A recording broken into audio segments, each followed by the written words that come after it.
आज हमारे अध्ययन की विषय वस्तु है हिंदी की उपभाषा और बोलियां। पिछली कक्षा में हमने पढ़ा था हिंदी भाषा की उत्पत्ति और विकास। हम देखेंगे कि हिंदी की उपभाषा, तो हिंदी की 5 उपभाषाएं हैं। हिंदी भाषा की 5 उपभाषाएं हैं, जिनमें कहा जाता है, एक है राजस्थानी हिंदी,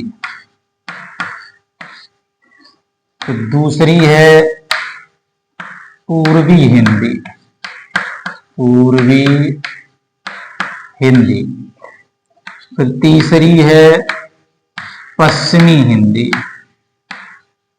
पश्चिमी हिंदी,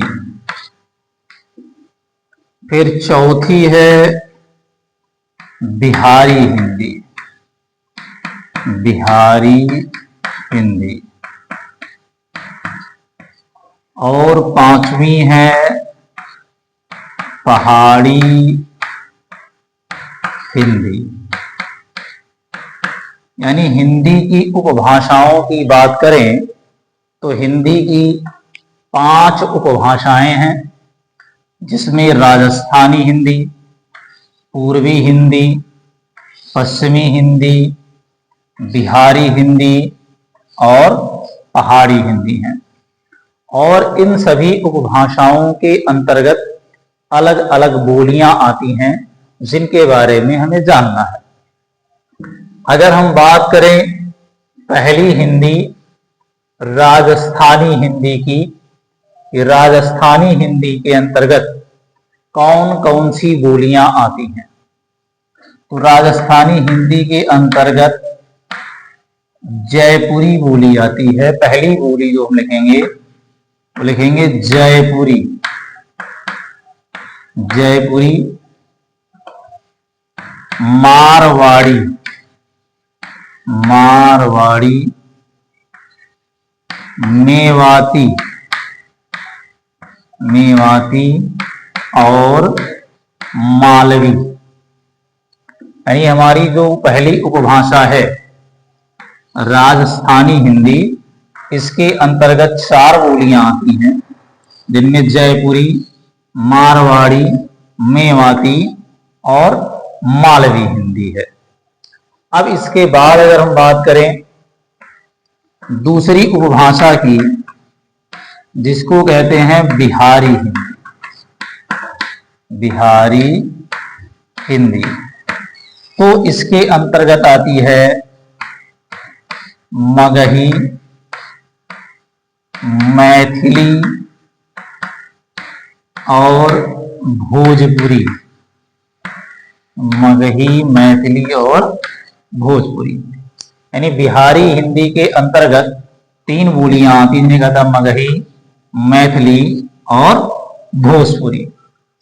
अब इसके बाद अगर बात करें पूर्वी हिंदी की, पूर्वी हिंदी, तो इसके अंतर्गत आती है अवधी,